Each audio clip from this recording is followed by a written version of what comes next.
Okay, I'm just going to go around, start off. Fred, your question. Yeah, making kefir and cottage cheese, I'll make it, and a lot of times it ends up different, but I know you said there's like 3 different kinds of bacteria, so I was wondering if you could maybe talk about how the variables affect the temperature will decide which bacteria. You've got 3 main bacteria in milk. You've got Acidophilus, Bulgarius, Caucausicus, and Acidophilus, Bulgarius, Caucausicus. Caucausicus digests the proteins, the Bulgarius digests the fats, the Acidophilus digests the sugars. Depending upon the temperatures, if it's cold, the fat usually is prominent. The Bulgarius is usually higher. That creates a more soured and sometimes even bitter flavor. If the warmer it is, usually the Acidophilus will predominate, and you'll have a sweeter kefir or yogurt. If you want to make sure that the Acidophilus predominates all the time, so you have a sweet rather than a sour, if you have that kind of a taste bud, then it's good to put a little bit of honey in. It doesn't take much to spur the Acidophilus to be more active. Probably a teaspoon per quart of milk is enough to make it to gear it on the sweet side. Of course, the more honey you have, the sweeter it's going to be. And it won't be just the sweetness from the sugar. It'll be the sweetness from the milk, because the Acidophilus will be more prominent at that point. More of the sugars will be digested along with the minerals. And minerals make things very sweet too. A lot of times you can have something that's very sweet tasting and not have any sugar in it. That's because of the minerals. It has the alkalinizing minerals, which have a sweet flavor. If you have milk that separates like Kathy's there, you can just put it in a blender for 3 seconds and it'll be back into a thick yogurt again, or a thick kefir. You don't have to drink it separated like that. Oh. And it just takes 3 seconds. Okay. Maybe not even 3 seconds, 2 seconds, 2 to 3. If you want an Acidophilus or yogurt that is best for you in human, then you use your own saliva as your starter. You've got more bacteria in your mouth and your saliva than dogs and cats. And that's where we start our digestion. Remember that digestion is supposed to be at least 90%. Bacterial is supposed to be 90% of digestion. So it starts in the mouth. So if you take some milk and swish it around in your mouth for a minute or so, and then expectorate that back into the milk, that's using your own bacteria. When you use a cow's rennet or the grains from a cow's stomach to make your yogurt or kefir, it will compete with yours. It won't encourage your particular kind of bacteria, because ours are different from a cow's or a goat's or sheep or any animal where they use the rennet to help that. So using your own saliva will always produce the best bacteria for you as an individual. Sometimes it comes out like almost fizzy. What causes that? Like turning alcohol. That means it's turning, it's getting too hot too fast, and a lot of alcohol forms in it, and that causes a gaseous reaction.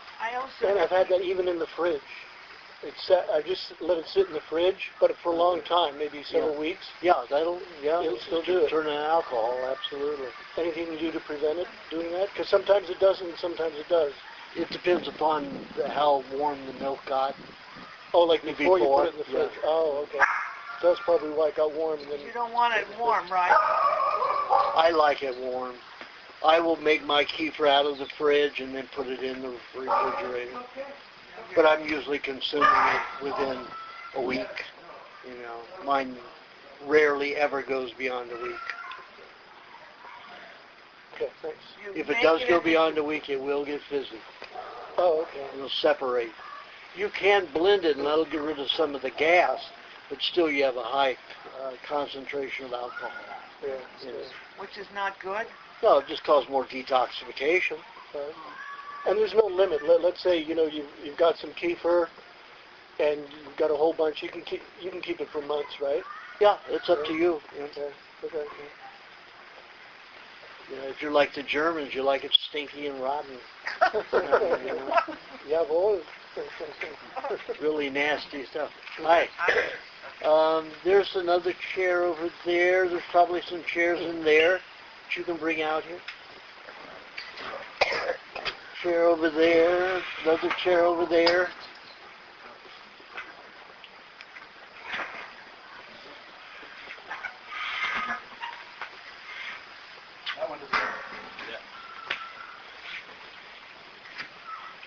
That one's broken? Yeah.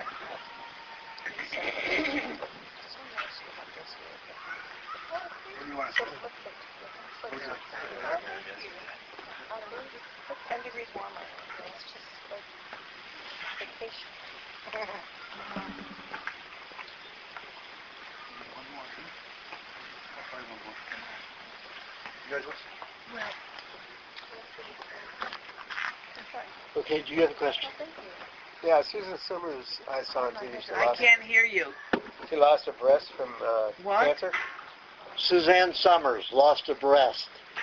She had Mastectomy. adult stem cells implanted, and she grew it back. She what? I can't hear a word did? you're saying. Yeah, Are you serious? She what? I saw it on TV. She had adult stem cells implanted, and it grew it back. Oh. Does that work? Yeah. Wow. But they're not I've giving got a man who's been on the diet 12 years, and that's what he does. He Stem cells? he has an international stem cell company in Bangkok. Oh. So people fly to him, or he has connection with quite a few. He had his own clinic, but his son overspent money and absconded with $5 million. Oh my God. Bankrupt, his own son bankrupted. Can you imagine? Wow. So sometimes you can't even trust your own blood. How do you So- go to the cells? It just multiplies zero Yeah, what cells? you do is you go and have the blood taken, and there's a way to separate the red blood cells without a chemical. Normally they'd use some solvent to dissolve them, but stem cells are whole large cells, and there's a magnetic way to separate them. So then they separate the adult stem cells and then reproduce them in a laboratory in Israel, and then send them to wherever they are in the country, in whatever country it is, and then they inject them. Don Ho hadn't worked in, I think it was about 4 years. Anybody know who Don Ho is? Yeah, he's a singer of Hawaii. Tiny Bubbles in Hawaii. You know, a famous Hawaiian singer Oh, it's Yeah. great. Yeah. through the 60s and 70s.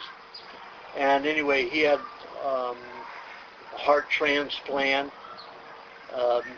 and a lot of difficulty, bypasses, and nothing was working out. So he went to my friend Don in Bangkok and had he had stem cells taken here, sent to the laboratory in Israel, and then injected into his heart in 40 places. He was back to working in 2 months. I saw one elderly man that was in a wheelchair, and he had the stem cells injected all in his heart, and he was playing tennis in 3 months. Is it Wow. very expensive? Very expensive, 30 to 50,000. For a shot? Well, there's one. For one syringe shot? Well, you get 40 to 50 injections of it. Oh, wow. For one treatment. One treatment, yes. They could probably do spinal cord, you think, at some point? They can do it to any part of the How body. about your gums? It's just that you have to have a doctor who's familiar with those with particular, stem cells. They segregate, isolate from the blood, like there's pancreatic for diabetics, there's heart for heart, there's lung, there's spinal cord. You have to know the difference. You have to know the difference, and you have to have a laboratory who knows how to do it, Okay. and then a doctor who will inject them Yeah. into that area of the body.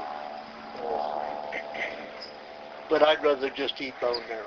But how There you long go. that's going Now, to the bone take? marrow result? creates Bone it marrow. naturally, right? Yeah, But that's going to take 30, 40 years. not necessarily. This goes automatic. Yeah, it will go automatically to that part of the body. Yes, it will. But if you put hot water bottle on the area where you're having difficulty and you're taking a 90-minute hot baths a day, your system's going to move fast. In the last 3 years, I still have 2 more to go before I'll be satisfied with the results.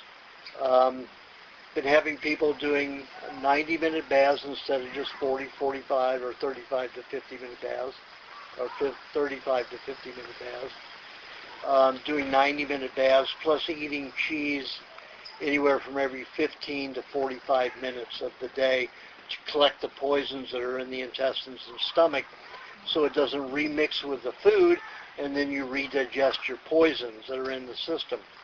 The hot baths, make sure that you melt it out of the lymphatic system and perspire it out of your skin, where 90% of toxins are supposed to leave the body. So people used to progress the normal rate that Howell and Pottinger found, that it took animals to reverse their diseases, which was 5 generations. So for humans, that would be 37 to 40 years. Since I've had people doing it at least 5 days a week, 90 minutes a day, plus eating the cheese every day, anywhere from 15 to 45 minutes daily, the increase in lymphatic activity and cleansing and healing has tripled. Oh, wow. So I think that, I don't know if there is a point where, some things can move so fast and some things can't. I'll get a better idea at 5 years and 10 years and 15 Could you years. break it up in the But day? right now, the initial results show 3 times faster cleansing and healing. Can you break it up in a day, like half an hour each No, it needs to be a 90-minute stretch. at one time? Yeah. Imagine this. You've got a stick of cold butter in a 2-cup glass jar. You've got 105 degrees outside.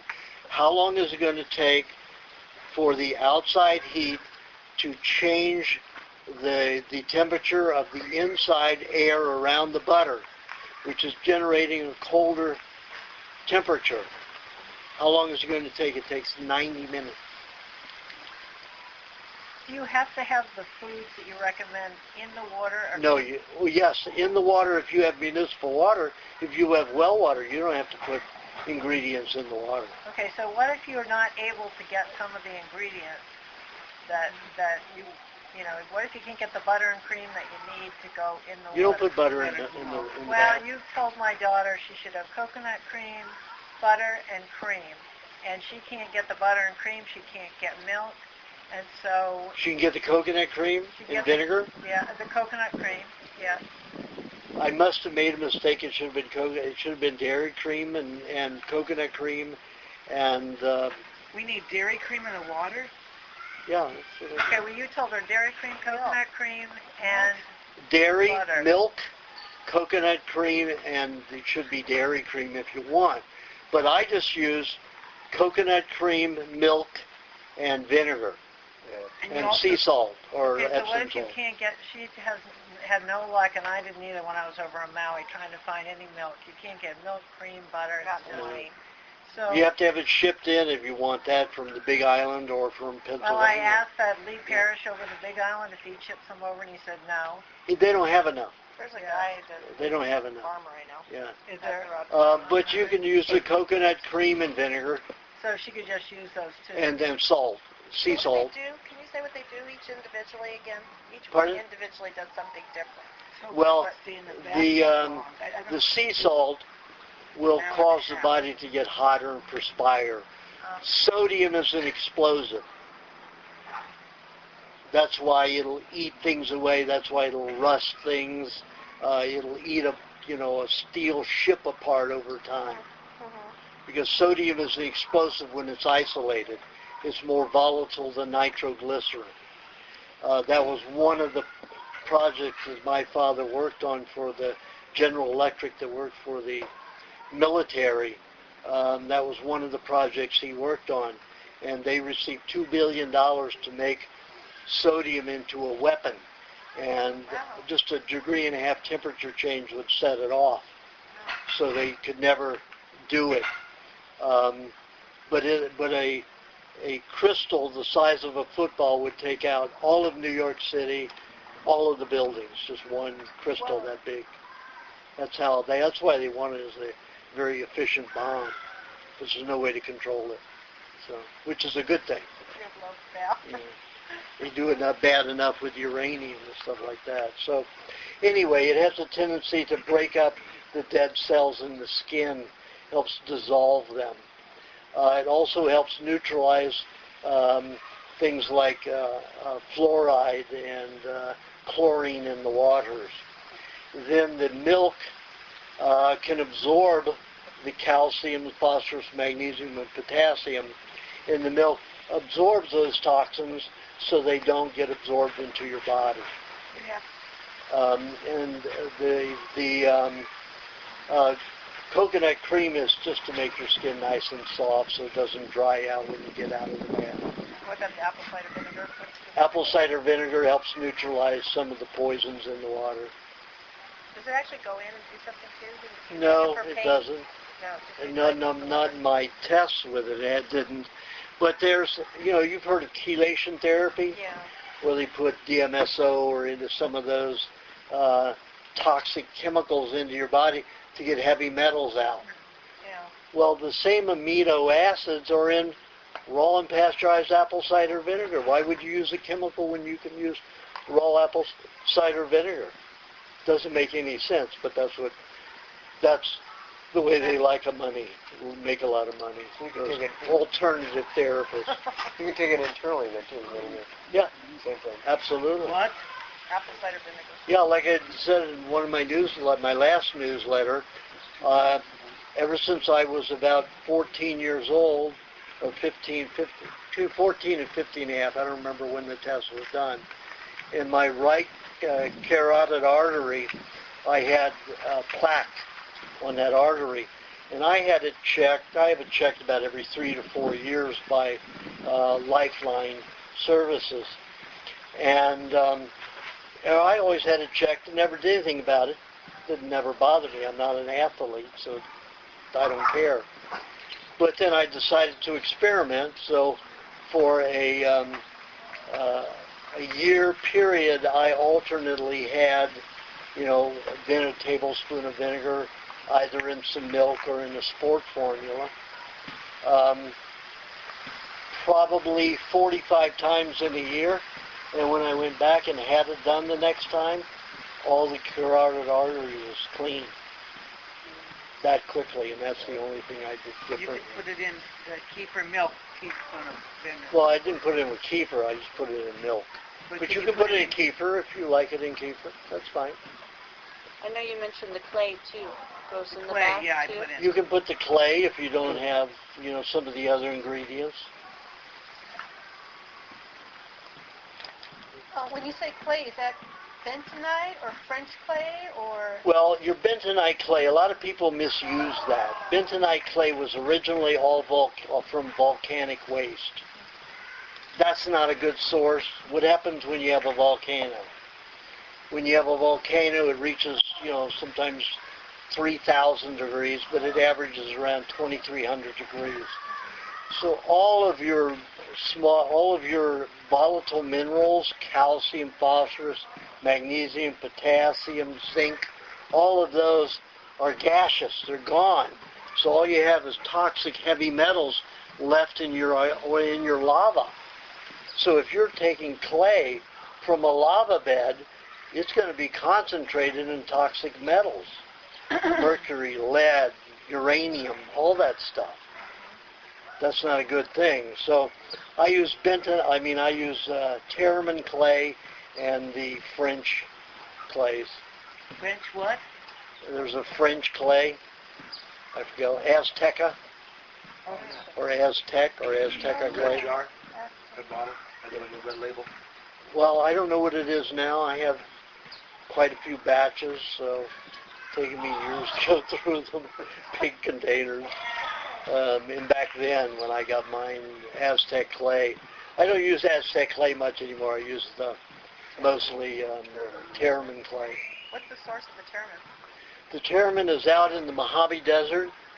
It was an old aquabed, an old thermal aquabed. And, of course, way down deep it was a much higher temperature, but they mine it where it never went over 98 degrees. And 98 degrees is when you start altering the structure of phosphorus. So the phosphorus is still intact. All the calcium, phosphorus, all the minerals intact. That's the only one I know that's intact. Okay. Do you have a question, Allison? Yes, I do. It's what foods are the best foods to eat to grow your best baby? To grow, she wants to know what's good to grow big breasts. No, I'm not going to be shy. Guys, too. I'm going to say it. Bone marrow and chicken and fish, and of course any glands of an animal. But what you have to do is these muscles around the breast, they need to be exercised to get the circulation in better. So even if you're doing, light push-ups, it's like you put your arms out as far as you can and you just go like this. Okay. And that exercises those muscles around the breast. Those get strengthened. The actual glandular tissue strengthens with it. Okay. And that's the best way to do it. So. Because I was doing the ovaries for a year, over a year, and I didn't notice anything. I would do it in a shake. I would blend them up. But ovaries aren't very, Chicken work. no. Ovaries aren't very strong, and the testes will help. Any good hormone, good, a calf's thyroid, which is very large. Buffalo thyroid is the size of you have to get this huge animal, Like and you've what? got a little thyroid this big. So a calf or a buffalo thyroid would No, be good? buffalo thyroid is too small. You're not going to get much from Oh, it. you're not? But a calf's thyroid is about 2.5 pounds. An adult cow's thyroid, you're lucky if it's... Where do you get a calf thyroid? Well, you have to get in touch with a, Amish farmer or farmer that's butchering a calf. So just like how much bone marrow would you have a day with like your meat? If you want to grow them faster, you can see how mine are developing nicely. You could have, probably 3 tablespoons a day with your meat meal. Oh, really? Okay. With a glandular meal or a meat meal. With a glandular meal or a Liver meat meal. doesn't work as well. So chicken and But fish the more than exercise meat, is huh? going to be, and you have to have eaten that for, it takes time to digest it, get into the blood strong. So let's say it takes about 4 hours. Okay.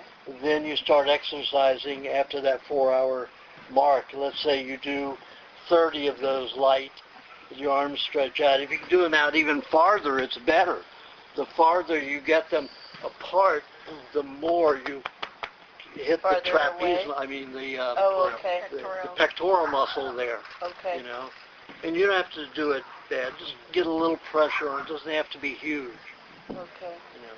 So If you're way starting- down like this, it's going to be very hard. It starts some activity in there. It starts some activity in that area, the muscle, and then, okay. When you're doing it like this, you're mainly going to get your trapeze muscles back here. And, you're not going to get a lot in this area, but when you stretch them out, you can feel it. You feel it going all the way across here. Awesome. So you think thyroid is the best in terms of a gland? Because that's so much. There are those large glands in some animals, Okay. especially the calf. Okay. And what do you want? The Amish don't get the If you want to reduce your breaths, hot water bottles on them. There you go. Spire out the extra fluids. Does it shrink the fat? It does. Does it Pardon? shrink the fat? It will shrink the fat and it'll get rid of the Allison, Marilyn only gets the cow. I don't know where you're going to get the cow. well, you can get in touch with one of the Amish farmers, One of the Amish Amos or Eli or Get whatever. a calf one. Yeah. I mean, they don't butcher calves very often. but Like sometimes blend they it up with like cream and honey or something, or just what do you think? do. Well, brain is a good one too. Brain is probably a little easier to get because you can get a brain from any animal that you butchers regularly. And most people won't eat the brain. I love the brain. Yeah. It's so sweet. Really? Yeah. Do you ever blend it up, the brain? Do you blend it up I like it just like it is. just the way it is? Once you blend a brain, it starts turning right away. Oh, it does? Okay. But the thyroid doesn't. The thyroid, you mean I can just have that straight up? Is it firm? I can just cut it up? Yeah, it's firmer. It's not soft and melts like the brain, but you can blend it. Definitely. Okay. We'll try it. Thank you. Diane, do you have a question? I think you answered mine for now about the clay. What? Oh, okay. Topic of You clay. asked that I'm question good for about now. clay. Okay. Thank you.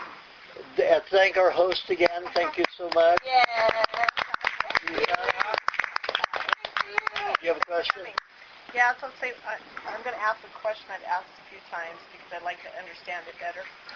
Can you give a synopsis of the bacteria starting from your mouth through your digestion that really needs to operate to make sure you're breaking down your food and digesting it? Because you're always talking about bacteria, but when does it start? What are some? Well, it starts in the mouth, like I the said. names of some Like I bacteria, said, actually. it starts in the mouth. A ton of bacteria infiltrates the food to start breaking it down. And it goes to the stomach. Your body secretes hydrochloric acid. That's to dissolve larger pieces of protein, meats. Say you're eating cheese, it helps you break down clumps of cheese.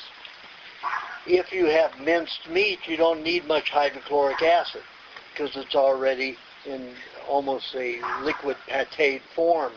So the bacteria need to infiltrate. You have the Campylobacter, which is a prominent bacteria in the stomach, and the health department says, oh, Campylobacter, that's a dangerous bacteria. Bullshit. It isn't a dangerous bacteria. It's part of the digestive process. And then as it moves down into the latter part of the stomach, the bile secretes into there from the bile duct coming from the gallbladder, and that helps digest fat. It helps break down larger molecules of fat so that the bacteria that eat fat can infiltrate it and break it down easily. Fat molecules are very resilient. It's like you put fat on anything. Even gasoline takes time to eat through the fat. So fat is difficult to break down without bile. And then after the bile fractures the membrane of the fat cells, then the bacteria can infiltrate and eat it.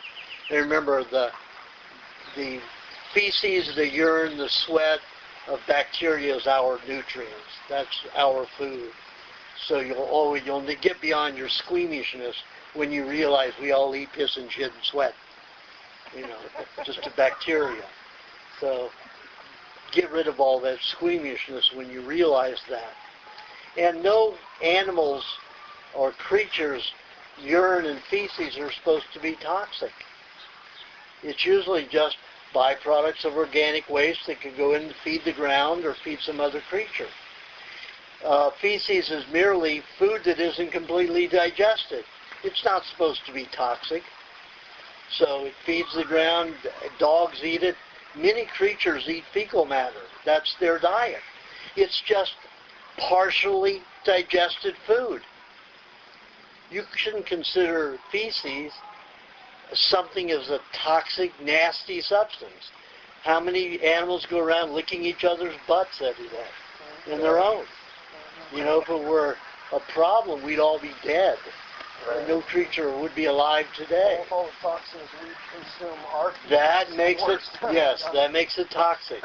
Any animal that's eating processed food with the 60,000 chemicals that they now use in food processing will have toxic feces and urine. And then when you go into the small intestine, you have several types of bacteria there, and it just continues eating that which you've eaten, and then that's absorbed into the lacteal system. The lacteal system is a fine web network that goes from the intestinal tract all the way out to the lymphatic system. And when the food is digested, I don't care if it's blackberries or blueberries or anything dark or beets, bright red, everything that the bacteria eat turns milk. It looks just like this when it gets into the lacteal system when they finish digesting it. Their urine, their sweat, their feces is all milk.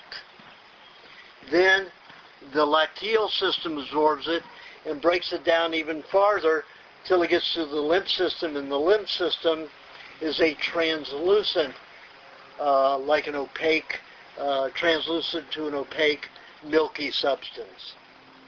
And then the lymph system has the job to feed every cell in the body. But most people's lymphatic systems are so jammed with hydrogenated vegetable oils, which is plastic fat, that they cannot, the lymphatic system can't even clean itself, which is its second job.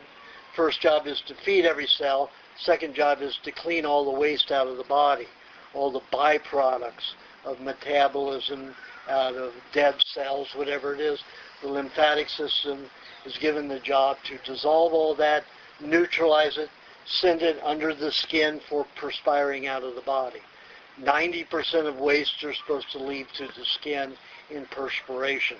But when the lymphatic system is blocked, it doesn't happen. So the lymphatic system rarely transports nutrients anymore. The bloodstream does it. And the bloodstream is only supposed to transport oxygen to develop energy with fats in the system from whatever your body makes the fats. And it can make it from a lot of things. But the only pure fat for a human is animal fat. So that's the best.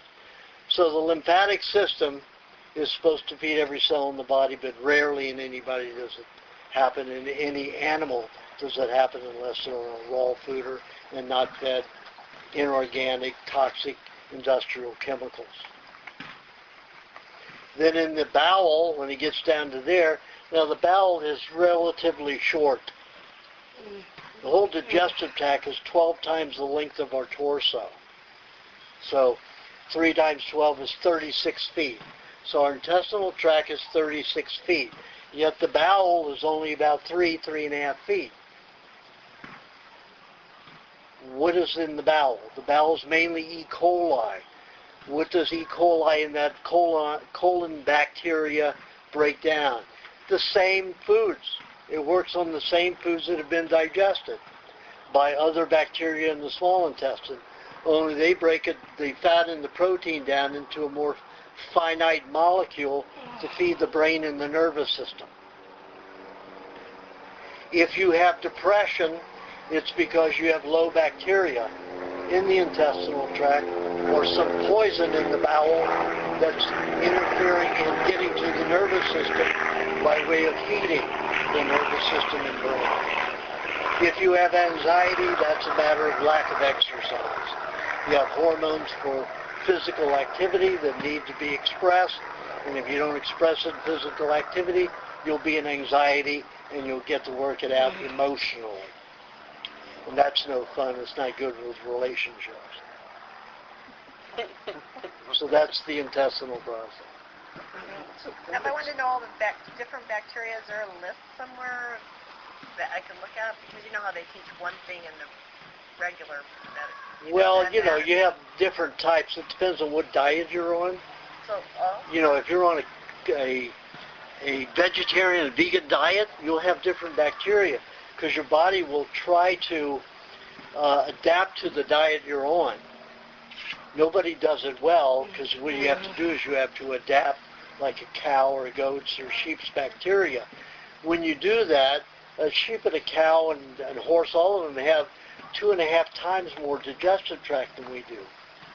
It's 30 times the length of their torso. They take 48 hours to digest their food, to break down the cellulose to get the fats and the proteins from it. They have 60,000 times more enzymes to do that than we do. So our bodies will try to adapt, never accomplish it, but still try to adapt. So your bacteria are different from, a carnivore, an herbivore, fruitarian. All of those are different. And we should have all pigs and humans should have the whipworm, trichinosis.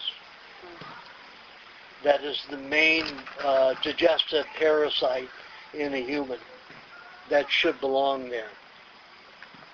I saw an internet article that says if you can get it in the brain, it'll eat your brain apart. That's all myth. I would have been dead thousands of times. And you saw those maggots on the brain you saw there?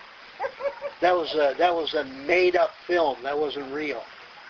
They put them on this brain and around an animal skull. It's not even a human skull. Not even a human brain.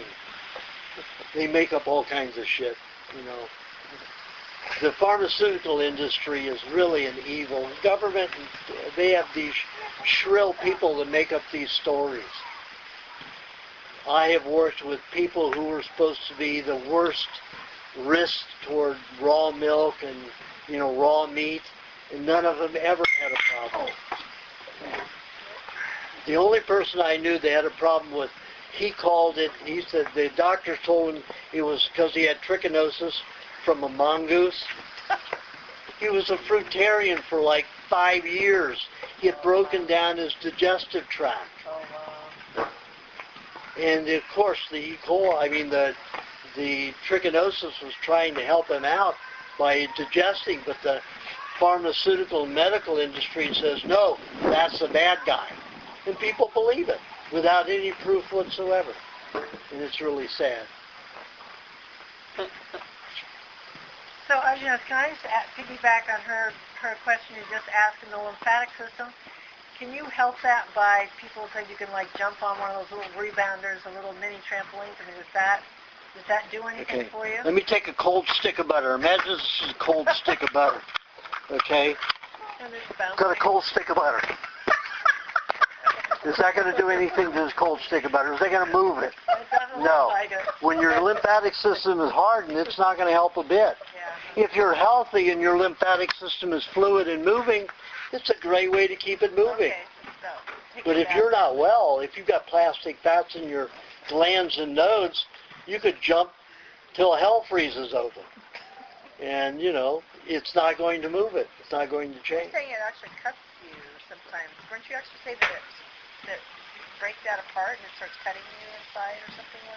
You were saying it's fragile. Well, if it hardens into a crystal, yes. Or even if you do too deep a massage, then you also break if up you've the got, crystal? let's say you've got congested circulation in the lymphatic system, and it's a hardened vein, and you go in and break it, and it dries out more when it gets into your system, it's going to crystallize. If you go and massage that, it's going to cut and lacerate everything inside. Not a good thing. A good lymphatic system massage is a tickle therapy. Very light. Very sensational. Hot baths are your only real, true lymphatic movement. So It has to be 105 degrees. Hot Pardon? bath, would that be a good thing? What? Could you rebound after the hot bath, and would that be a good thing? Well, that would be okay. Uh-huh.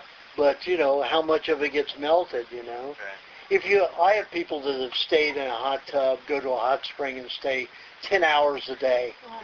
Yeah, you do a rebounder after 10 hours a day, you got to really move that stuff.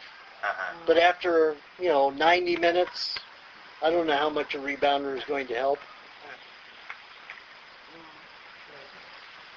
It's hard to get people to do 90 minutes a day, much less What one. do you do? What do you do to get the time? And I tell everybody, do your first 90 minutes sleeping. 90 minutes, sleeping in a hot tub. Sleep that first 90 have a minutes. bathtub, not a hot tub. Well, I'm trying to invent right now a combination of a filter, pump, and heater.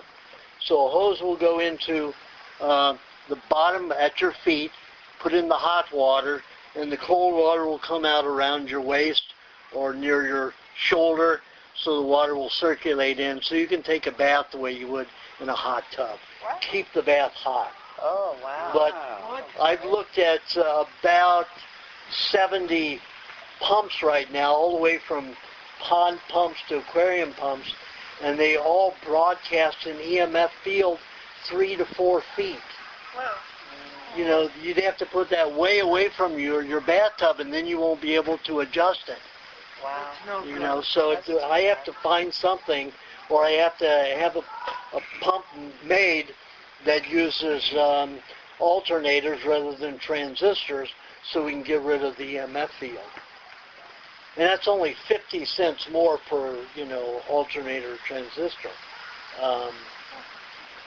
So let's say it costs, like all these cars and everything, it would cost the companies about $5 more to make non-EMF generating cars.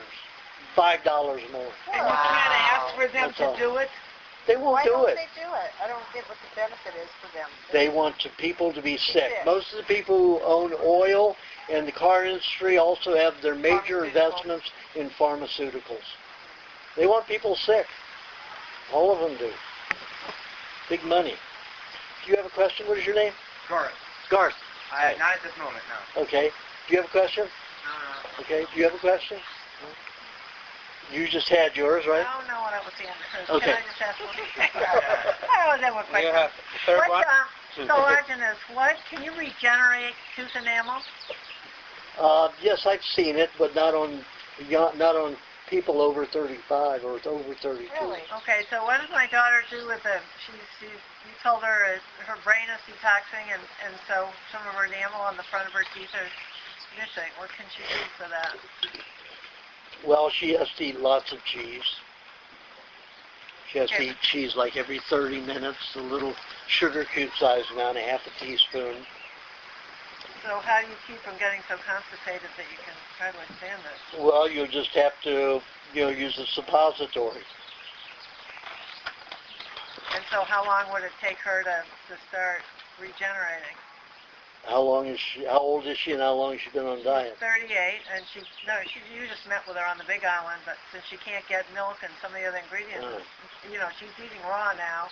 I mean, she was a vegan before, but she's eating more the way you suggested she eat, but she can't get all of those foods, so. Then she probably won't regenerate it. Well, you know Jennifer Nelson? Yeah. Because she had the same, I don't know why hers was missing, but she's had some missing, and she's been doing energy healing work, and I see her every couple of weeks at the co-op, and it's starting to Yours grow. is? Jennifer Nelson. No, yours or Jennifer Nelson's? Jennifer Nelson's teeth are starting to grow. The enamel is starting to come back. Well, she hasn't shown me that, so I don't know. I have to see it to believe it. Yeah. Yeah, so... Like I said, I've only seen it people up to 32 years old. Okay, so And they're otherwise, doing the diet 100%. done They it. do the cheese and the milk and everything. He's done it. Joe's done it. Pardon? He's gotten enamel back. Joe? No, remineralization. And your, Remineralization What's is the not difference, though? re-enameling. No, that's What's the difference? Because it's Well, all usually that the is mineral enamel. Well, yeah, but the enamel is a harder substance. 92% calcium. Yeah, but still, it's almost like silica glass-based substance. Remineralization is maybe remineralizing the tubules. Now that can get hardened and make a soft, harder surface like a dentine, the enamel, I see. but it's not quite as hard and it's discolored. Yeah, correct. Yeah, it will be discolored. When you have true dentine enamel, it's white. So that's from utero, does it form? Pardon? You're saying it forms again then, that silicone? Before 35, they can form that last layer again? The body, I've seen it done up to 32. And after First that, person I saw was in a 24-year-old. Huh? And so you just live with those sort of gaps in your teeth, or? No, they can fill out, but you won't get a dentine on them. So go to the dentist? Remineralized, but not Remineralized, but not dentine. So should she go to the dentist, though, to get something, them to, no? It's up to you. I mean, you can have that bonding put on it, but then you're going to poison your tubules again. Oh, yeah. Do you have a question? Yeah, Yes. first of all, I want to mention, I have those cards if anybody is interested. Again, I'm trying to push for this, and they're going to have some people who've actually have Morgellons disease. She's talking about chemtrails. Chemtrails Beyond Consciousness. There's going to be a big Why don't you get your conference. card? You can show everybody your card. Oh, yeah, and then I'll ask my question. I'm just trying to get the... Well, why don't you save a commercial for put it the right end and here. ask your question now? Oh, don't bother with this right now, right? Is that what Save you're a commercial. Just wait till we go around one time. Wait till we go around and then do All your right, commercial. the thing is I want to ask you is about coconut oil. If you take a tablespoon of coconut oil a day with your meat meal and the lube formula, or what do you say on the coconut oil? I haven't bought it from Erewhon, raw coconut oil. Well, it depends on how coconut oil is made. If it's truly from fermentation, it's a good oil. Ferment, it has to say ferment on the jar? That's the only way coconut oil can be truly cold pressed, below 96 degrees. The one I bought I didn't look, Kathy. I don't know. it has to say fermentation on it? It should say fermented oil coconut oil from fermentation. They're not doing that anymore with Wilbur. And if it doesn't, I have to... I know they're not. Yeah. They changed it. Well, what... They have the centrifugal spinning, and that gets too hot. Also oxidizes. Oh, I should return it back? Did you open it? Yeah, I was doing my coconut oil pulling, but Max has the coconut oil at his shop. I don't know. I didn't look at his to And tell if it you. doesn't say ferment, you can't use any of this coconut oil. Well, you could use it for pulling. For pulling is okay. How Yeah. if you swallow some of it? Well, you're not supposed to swallow any of it. By accident, you swallow, when you're Well, by pulling. accident, you're not supposed to have an accident. Naughty, naughty. That's the whole point of the poll. Pulling is swishing oil or some... I do it every night before I go to sleep. Good. Is swishing some kind of fluid around in your mouth and allowing the chemicals that come from your brain that dump out your gums to dump in all at one time, and then you expectorate it. So what happens if you can't get how can I find fermented coconut oil? Well, use olive oil if you don't like that. Use coconut cream.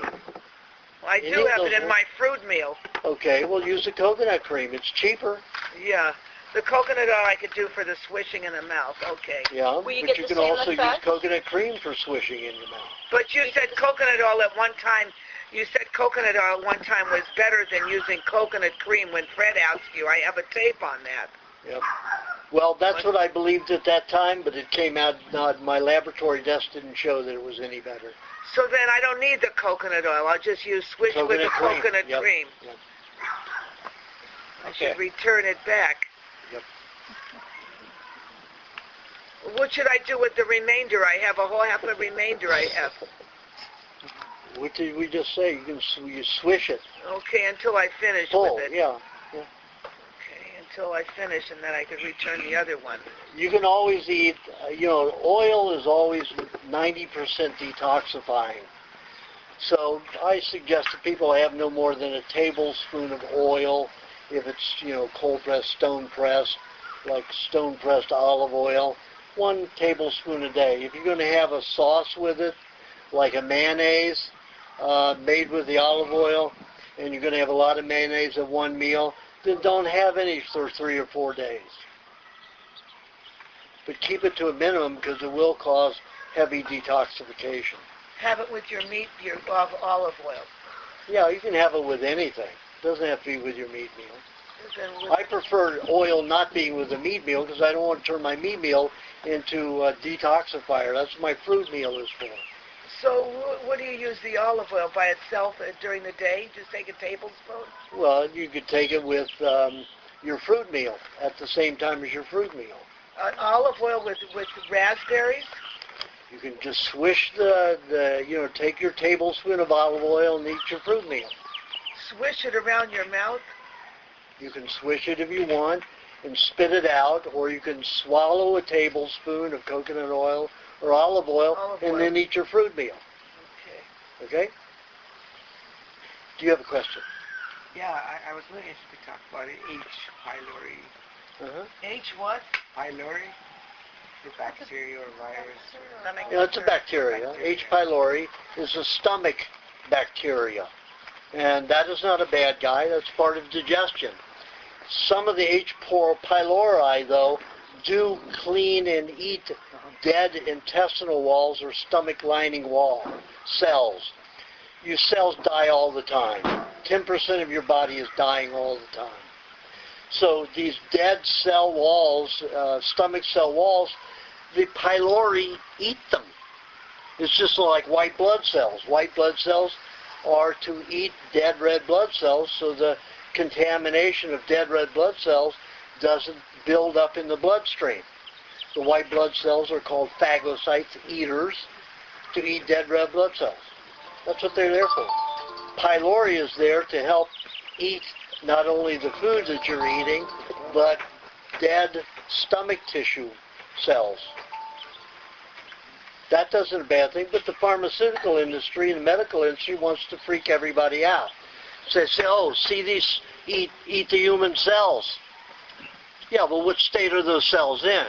They're either decomposing or dead or diseased to the point where they're almost dead. They don't eat healthy live cells. They're just janitors. So they're not the cause of any stomach? Doesn't cause any stomach. Let's say you eat something with poison in it, and you kill a lot of your stomach lining cells. Your pylori is going to be very high. Now you're going to have symptoms from that poisoning, let's say bloody vomit. The pharmaceutical industry, the medical industry is going to say the pylori are very high. They're the problem. No, they're just the janitors. But they want you to believe that the body's attacking itself. They want you to believe that the body is ultra stupid like they are. And most people believe them. And that's the saddest part about it. People believe they're nonsense. Nonsense. Michael, do you have a question? Yeah. What are the best vegetables to juice in general?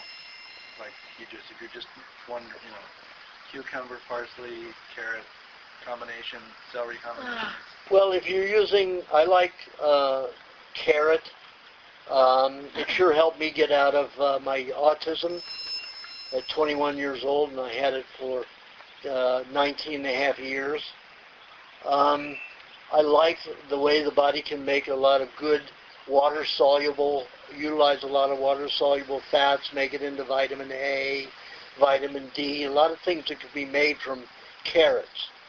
The water-soluble fats in carrots. But it's still high in carbohydrates, so that can cause advanced glycation in products to make the blood and the neurological fluids very sticky. So to get away from that, I like to use celery, because celery doesn't have enough carbohydrates to digest celery. So it's a negative. So you use, maybe a little bit more. Let's say you're using 35% carrot and 25% celery. That's a good balance right there. And then cucumber to replace the collagen in your skin from all the damage, from hydrogenated vegetable oils and all the toxins in processed food, which are supposed to leak through the skin. You wonder why people who have bad skin, thick, the older they get, usually the thicker their skin gets, because poisons accumulate in the skin, damage the collagen. They may scar. They may all kinds of things. You get older, your skin has to tolerate all the toxins. It's supposed to tolerate 90% of the toxins that leave the body. So your skin will always be left in disarray the older you get.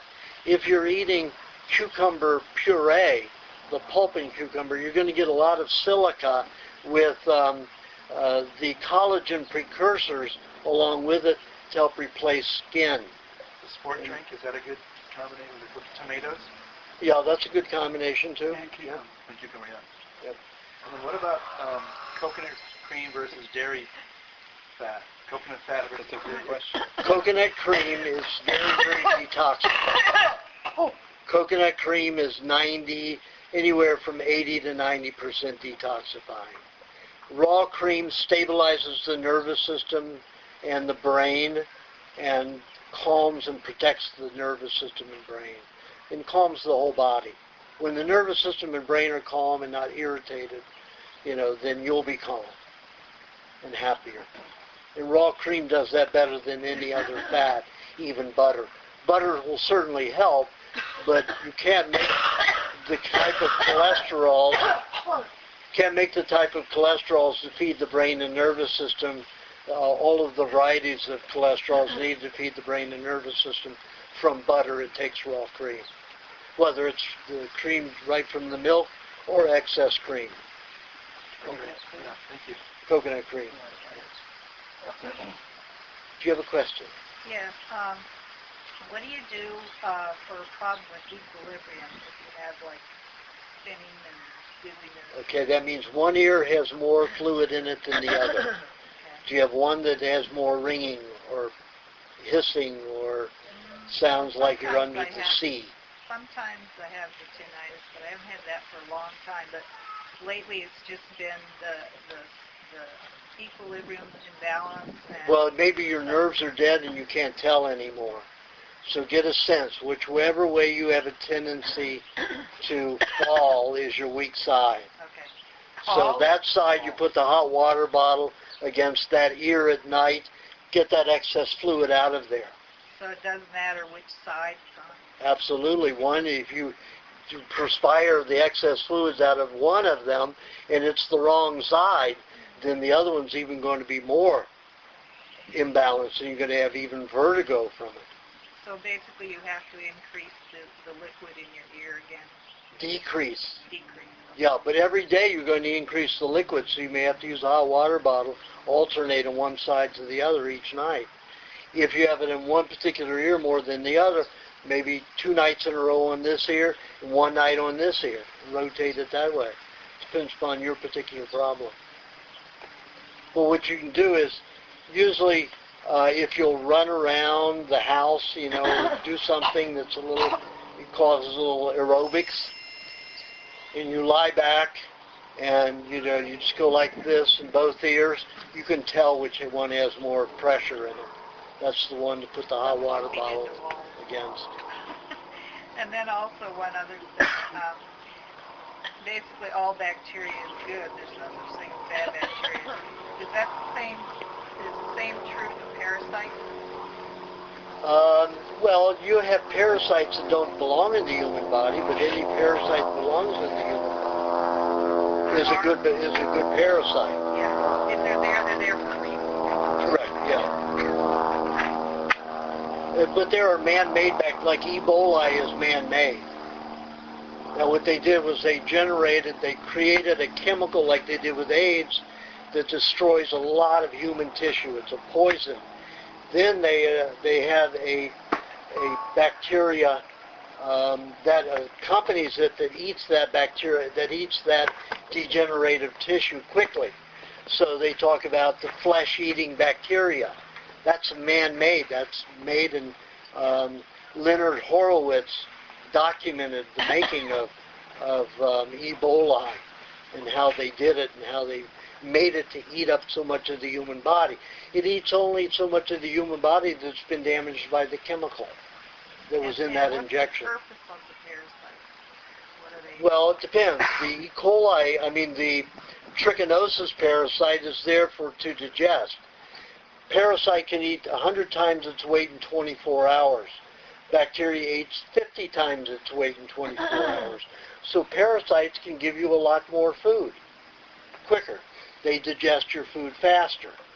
There are also those parasites that eat dead cells, eat dead human cells. Of course, the pharmaceutical industry says, oh, see, they're eating human cells. They attack the body. Right. Again, you have to say, which cells are they attacking? If it's in a petri dish, it's a not a live environment for human cells anyway.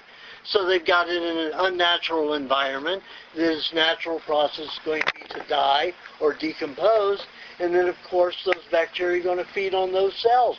And see, the pharmaceutical industry says, see, it's eating those human cells. And those were live cells. Yeah, no, with oxygen and everything. Yeah, I mean, it's all nonsense. It's pseudoscience. So if they are actually eating through, they're basically eating dead cells. Correct. Or very diseased cells. Cancer, so you need them. Pardon? So you need them. Yes, Clean absolutely. House. Otherwise you'd be... Otherwise you get disease and get sicker. The opposite, you get the cancer. Like I've said many times, all creatures live 7 times the times it takes them to finish maturation. So for humans, we should be living to 147 years old. 147 years old. We're not even living half of that. Most, on the average, they're dying in their mid-60s. When half of the life should be 75. The Hunsas live to be 150, I heard. Who? The Hunsas. Some of them. So some tribes in Philippines and Georgia, Russia.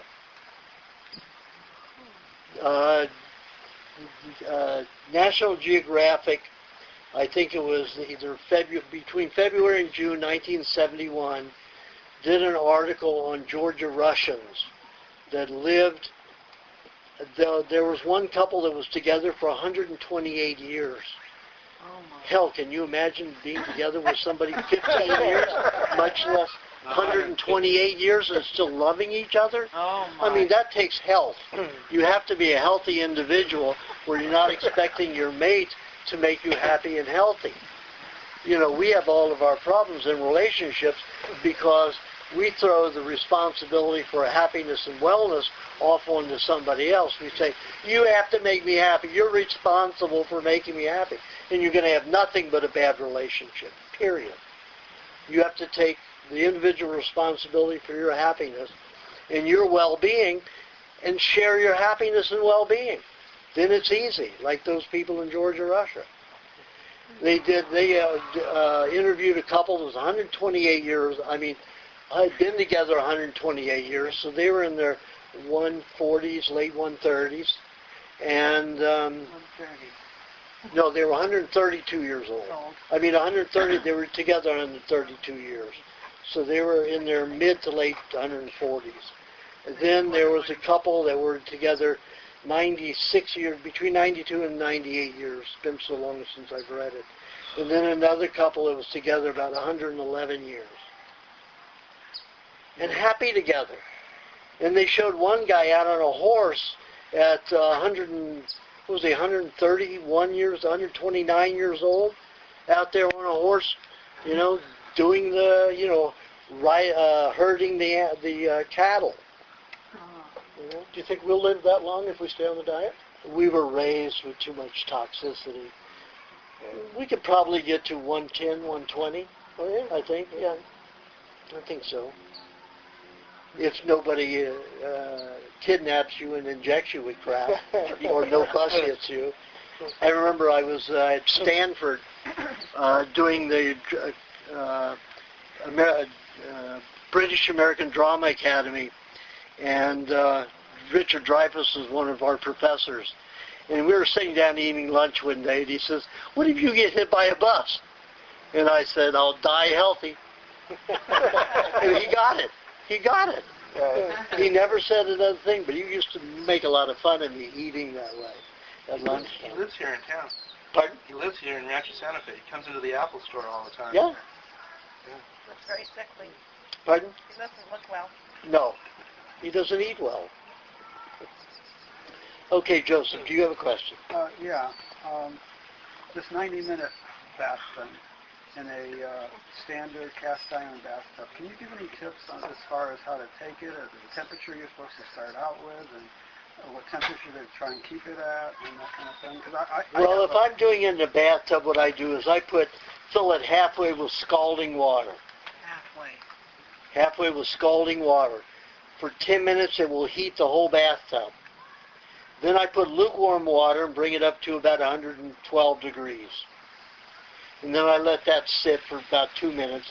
Then I put my ingredients, my milk, my sea salt or Epsom salt, one or the other, and the vinegar. And I'll let that sit in there 7 minutes to neutralize the poisons. And then right before I get in, I put my 2 to 3 tablespoons of coconut cream. What about the milk? I put that in. I put the milk, the sea salt or the Epsom salt, and the vinegar in. And the hotter temperature. At 110 degrees. Okay. Then I get in 7 minutes later, which is about 108, 107. Okay.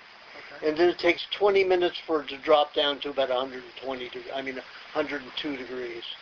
Then I'll let 2 inches of water out. Mine, I can go 40 minutes. Really? Down to that. Oh, that's terrific. Yeah. You what? And I have a very accurate, these digital thermometers. That's what I use. They work really well. The ones from your website, Hawks. Yeah. Got nice big readings. Where do you get it? And I checked them out against other ones, and they're very accurate. Yes, I agree. They're off like only maybe 0.2 of a degree at the most. Yep. Where do you get it? Hawks. From my product list.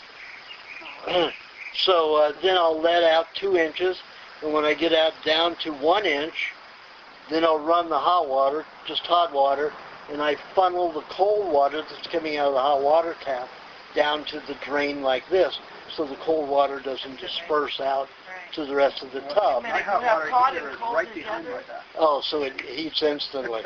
So you could let yours almost down to the end of the 2 inches. I only let it down about 3 inches, and I can bring it back up to about 107. Yeah, but that's all 3 inches.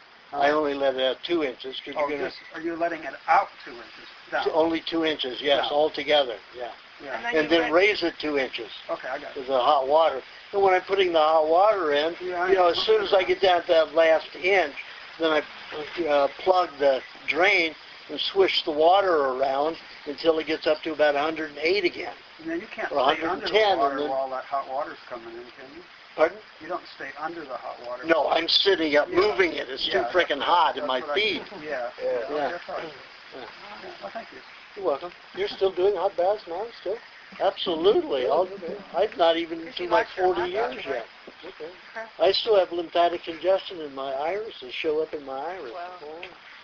Not a lot, but still, in strategic places, especially along my back where they did all that radiation therapy. Steve, do you have a question? Yeah, so I've been on a diet for a while, and just recently I've been experiencing allergic symptoms like itchy eyes, runny nose, sneezing, that kind of stuff. I was just wondering if that's like an evolution of how you detox. Yes.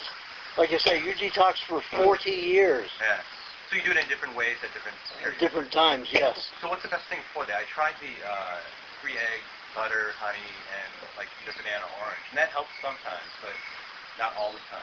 Well, the itchiness, I put bone marrow on your skin, bone marrow and butter mixture on your skin. So if you got itchy eyes, I mean, is that kind of you wouldn't want to put it in your eyes? Yes, you can. You can? I put bone marrow in my eyes and butter in my eyes. Okay. They get itchy. All right. So you do that Sometimes at I get little crystals all inside the eyelashes, because they're draining. So you would do that at night because you couldn't see probably with the butter. Yeah, well, the butter in the eyes I put at night. Absolutely. I can put egg white any time in the day. It takes about 3 to 4 minutes to clear the eyeball from that and absorb the nutrients. Pardon? What if you wear contact lenses with the egg white? Well, put them in, put the egg white in your eyes before you put the contacts in the morning. And then put the butter at night when you take the contacts out. So anything else for just the runny nose, the sneezing, all that kind of stuff? That's because the poisons are dumping out the sinuses from the brain. I do the neti pot sometimes, and that helps Yeah. a little bit, you know, but Milkshakes are the best thing to do. okay. To build mucus. You need the mucus there to grab the poisons as it comes out so it doesn't damage your mucous membranes. And a lot of people don't build enough mucus Right. as it passes through the mucous membranes. And it stays on the mucous membrane walls and eats away at it. So then, right before going to bed would probably be the best time. Oh. Before bedtime would probably be the best time for milkshakes? Anytime. Anytime. Yeah, anytime. All right. But of course, a cup at nighttime would be good. A half cup before you go to sleep and a half cup during the night. Be a good thing to do. Does the egg white help with your bloodshot eyes? Yes, it does. Do you have a question, Michael?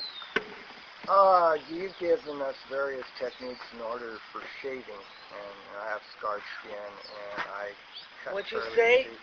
It's dealing with shaving, and I think the last one you mentioned, because I tried them all, it's this Milk. coconut cream and milk, and I found I did cream, I've tried that, and it doesn't work.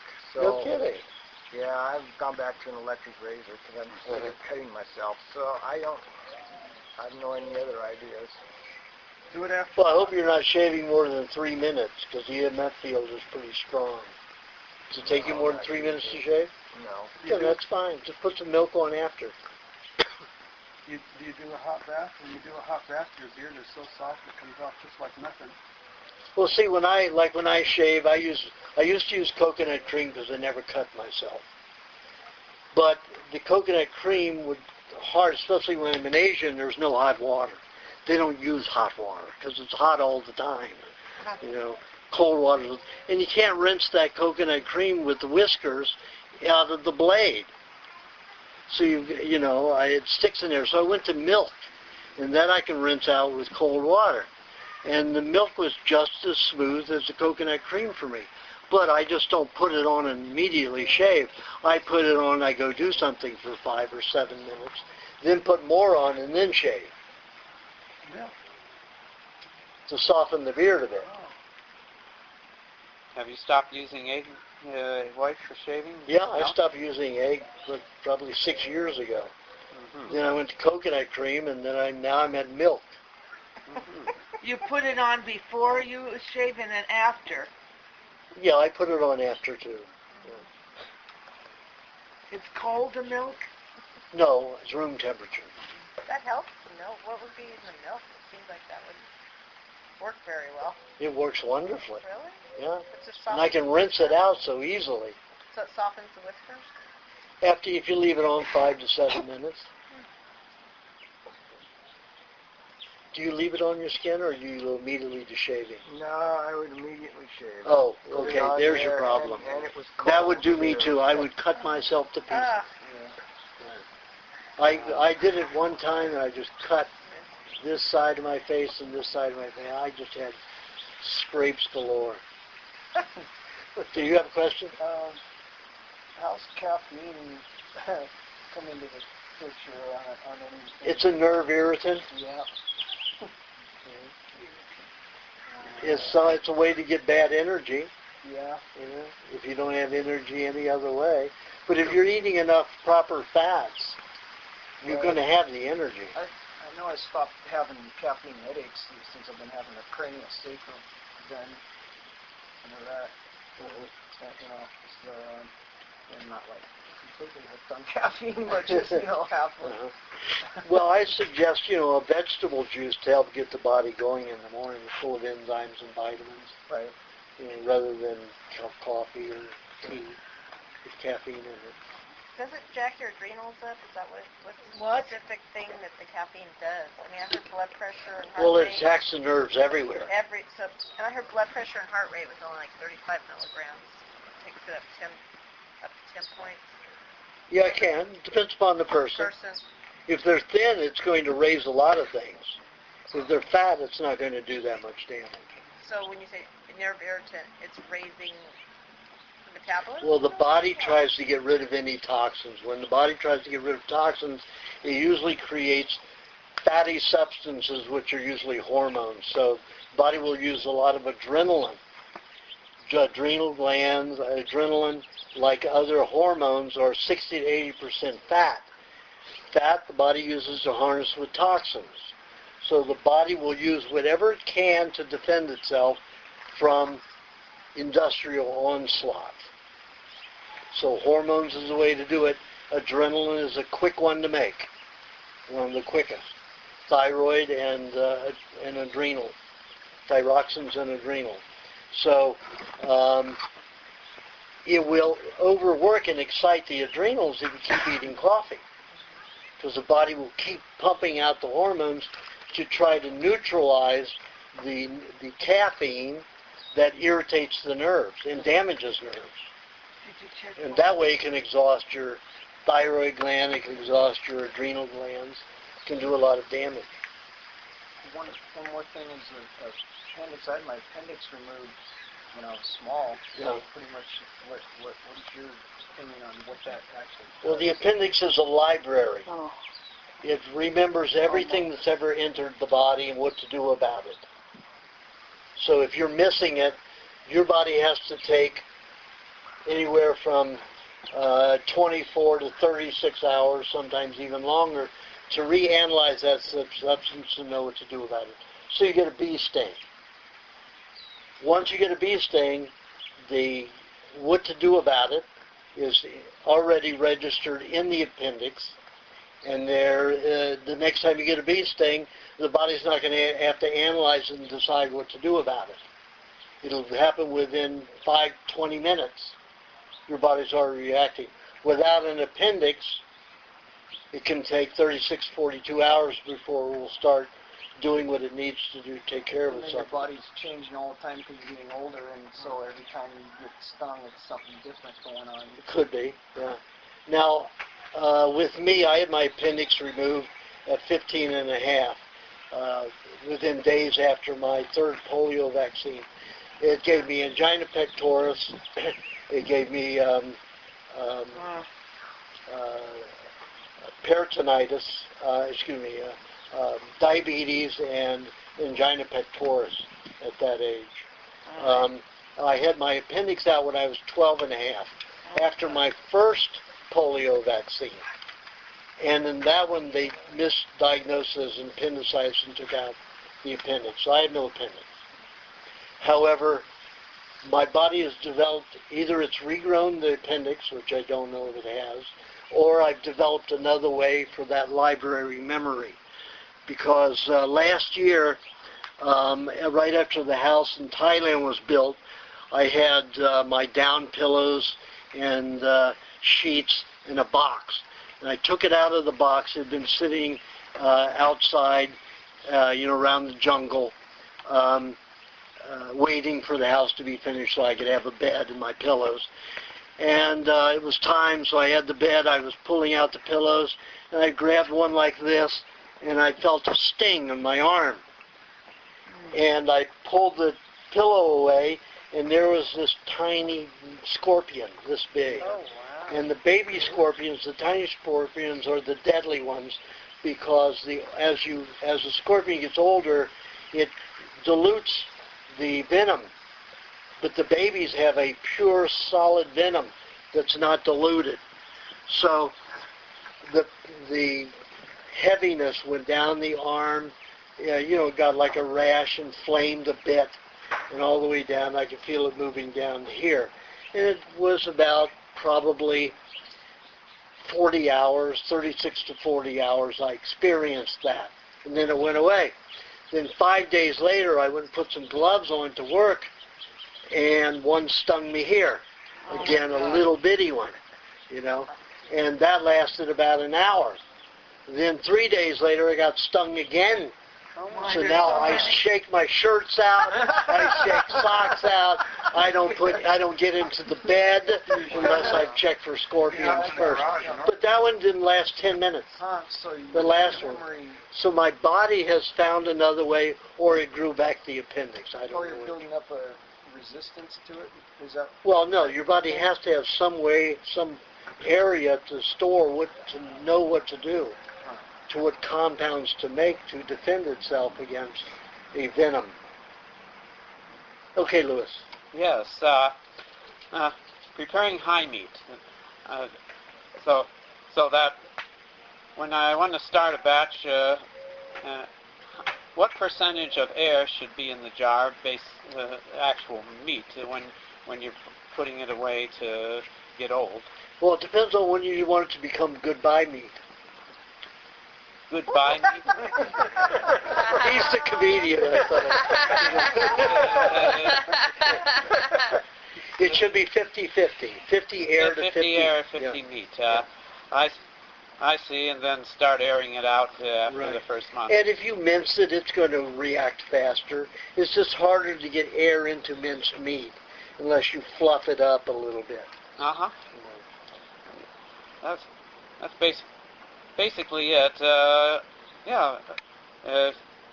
How important is it to have high meat? Well, just remember, it feeds the brain and the nervous system. If you have, any neurological problems, then you should be having it frequently. Okay. Well, we don't know that yet. You have to wait an hour. You have buttons. You have easy buttons to press. You've got That's what I thought. problems. The high meat would be a good one. Yes. You have to wait an hour. Let's say if you have 5 meat at 5 o'clock, you wait an hour for your regular meat. No, you can eat it 10 minutes later. 10 minutes later, your regular meat meal. With the loop formula, the lemon, and everything in it. Yep. That's all it takes is 10 minutes Yeah. to break. But if you have the loop formula, it might be better to wait 10 minutes after you finish your meat meal because the lemon might neutralize some of that Oh, okay. and prevent it from absorption the same way.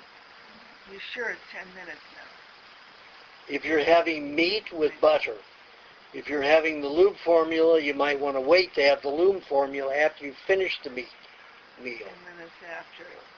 And then you could have half an hour after that, 35 minutes after that, you could have the cheese and honey. Yeah. Well, what I've done is changed that a little bit. 25 minutes after you finish the meat, have a little sugar cube-sized amount of cheese. 10 minutes after that, you have your cheese and honey. Because I don't want any poisons getting into the honey and cheese. That's only if you have high meat. No. That's any time after a meat meal. You wait 10 minutes after you have the sugar cube. After you have that little sugar cube. You have 25 minutes after you finish the meat meal. 25 minutes. You have a little sugar cube amount of cheese. And then 10 minutes after that, you have your cheese and honey together for your mineralization. It's something different. Yeah. I just want to be sure that you don't get any poisons from the stomach lining or the intestinal walls into the cheese that's going to digest and get your mineral supplement when you eat it with the honey. Just like I have you eating cheese 10 minutes before everything. Absorb the poison so when you eat your meal, whether it's fruit or meat or milkshake or whatever, the poisons are not going to get into your food that's going to be digested. So if you have the fruit meal, it's the same thing again. 10 minutes before the fruit, after the fruit, another 10 minutes. Yeah. 10 minutes after you eat your fruit meal, you have another half a teaspoon. Oh, that's only for the meat meal. Only for the meat meal. They have cheese and honey together. I'm talking about the sugar cube after the fruit meal. No, you eat it before all the A teaspoon, foods. that's what I have. Okay? What time is it? 4:03. Oh, we've got time. We got Did you another come up half with hour. questions yet? Not yet. Okay. If I can piggyback on that question about the appendix, Uh-huh. it's sort of on like that you were talking about bee stinks and animal stinks. What about poison oak and all What'd that you kind say? of stuff? Poison oak and poison ivy. Why do people get that and other people don't? Like, I don't get it, and then people I know say, oh, no, I'm going to get poison. Well, if you have low vitamin D in your skin, you're going to have problems with those oils. No vitamin See, those oils in the ivies are very, very caustic. And they're almost like kerosene or gasoline. And they will eat into the cell and rupture and burn the cells. That's what causes the blistering. It actually burns the cells. So that's what happens when that oil gets on you. It doesn't spread. The body will dissolve the oil and move it so it doesn't burn in just one spot. It'll keep moving it till it's gotten rid of all of the oil, the IV oil. You can minimize that by putting something on there that'll break it down, like take pineapple or lemon juice or lime juice and put it on there and break that oil down. Of course, a lot of it's going to be absorbed into the skin. It's going to be burning the skin. But at least you can take off any surface area to keep it from spreading.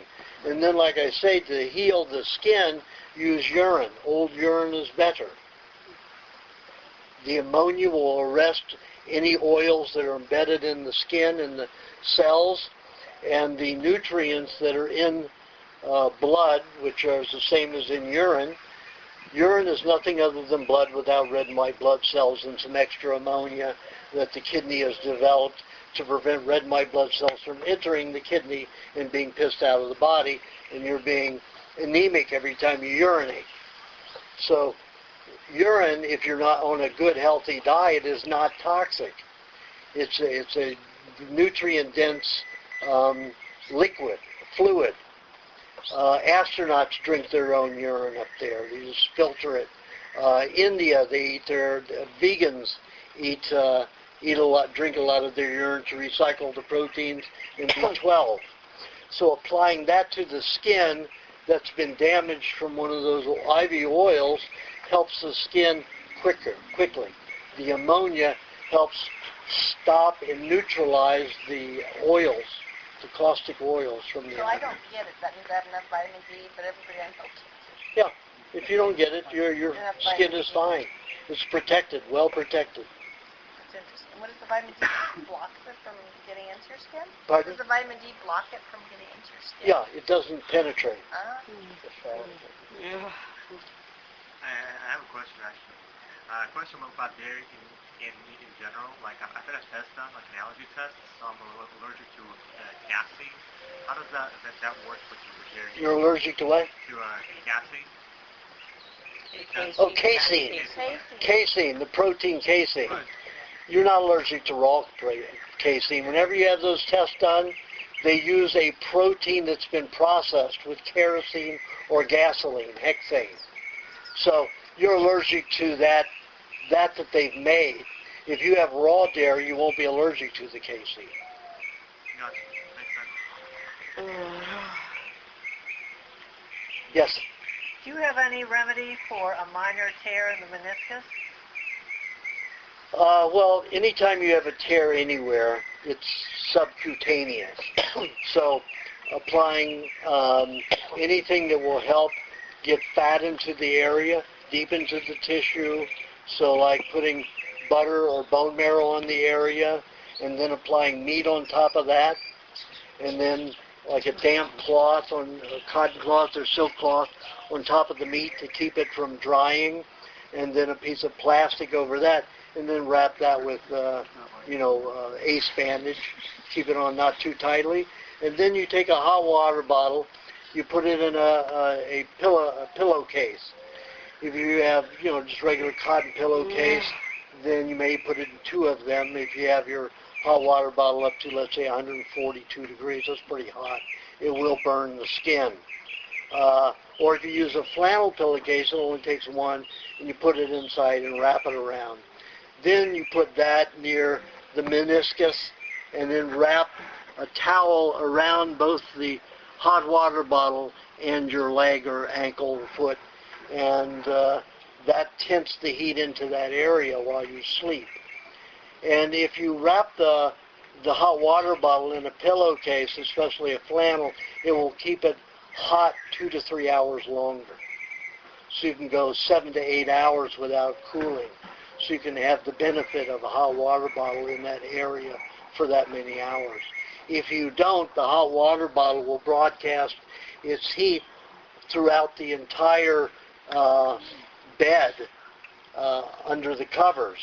And of course that will, that will lessen the heat sooner in time, like maybe 2 or 3 hours, maybe 3.5 hours it will be hot and work. But if you wrap it in a flannel pillowcase, it will stay warm for 6 to 7 hours.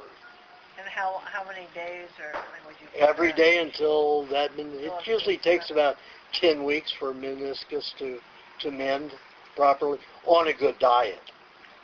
What if somebody's in a lot of pain with the meniscus? Same thing. Same thing? The heat will take care of it. And eating plenty of cheese and butter, a lube formula, moisturizing lube formula. Any of those will help a lot.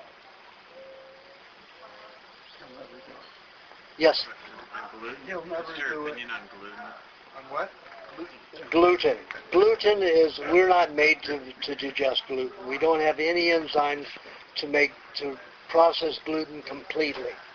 We've adapted over the last 10,000 years of eating grains to break down some gluten, but not thoroughly. Only about 60%.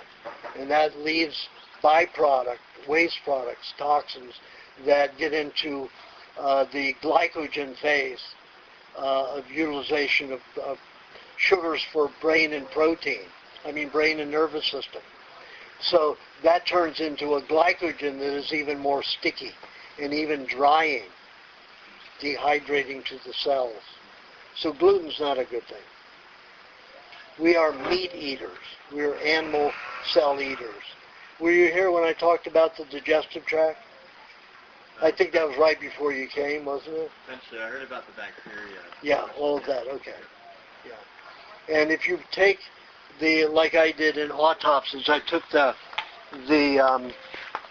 hydrochloric acid from the stomachs of 32 cadavers, and I put it on different foods to see what it would break down.